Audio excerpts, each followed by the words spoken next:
لا يحل دم امرئ مسلم يشهد ان لا الہ الا اللہ وانی رسول اللہ الا ثلاثہ.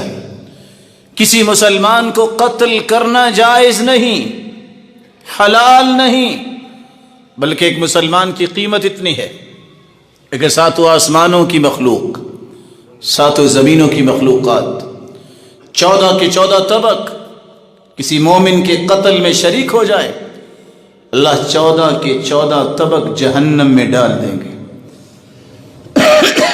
لیکن فرمایا کسی مسلمان کا خون حلال نہیں، لیکن 3 لوگوں کو بطور سزا قتل کرنا جائز ہے. لیکن کرے گا کون؟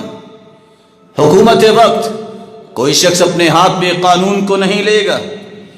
التارک للاسلام، جو مرتد ہو جائے.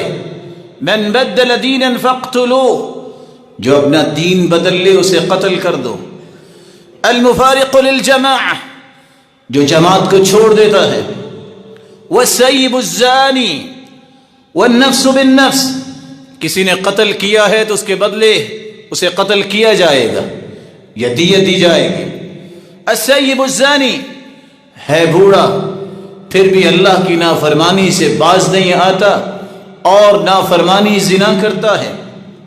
رسول اللہ صلی اللہ علیہ وسلم نے تو یہاں تک فرمایا جب وہ ممبر پہ کھڑے تھے خطبہ دے رہے تھے، انہ سیکون بعدی حنات وحنات، لوگوں میرے بعد حالات اوپر نیچے ہوں گے، لیکن ایک وقت آئے گا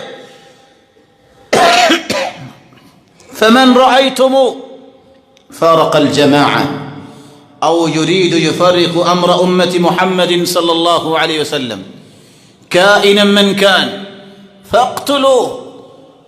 لیکن جب تم دیکھو کہ کوئی امت محمد میں افتراق پیدا کرنا چاہتا ہے، کائنا من کان، کوئی بھی ہو، اور وہ امت کے شرازے کو بکھیرنا چاہتا ہے، فاقتلوه، اسے قتل کرو.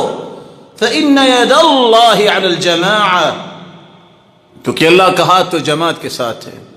فإن الشیطان من فارق الجماعہ یرکب، اور جو جماعت سے الگ ہوتا ہے، رسول اللہ صلی اللہ علیہ وسلم نے فرمایا شیطان اسے اپنی ٹانگ مار کے ہانکتا ہے. کدھر؟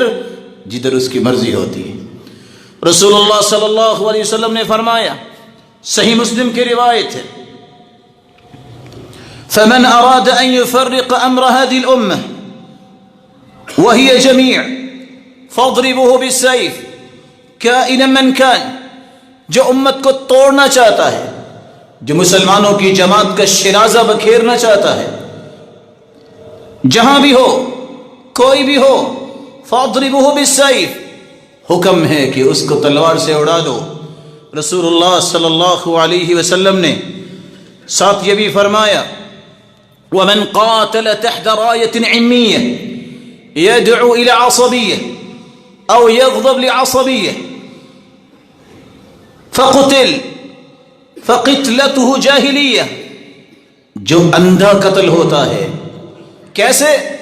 اسے نہ قرآن کا پتہ نہ حدیث کا پتہ، عصبیت کی طرف بلاتا ہے، تعصب ہے، عصبیت ہے، اور اسی عصبیت کی بھینٹ چڑھ گیا، مارا گیا، تو یہ اس کی جاہلیت کی موت ہے.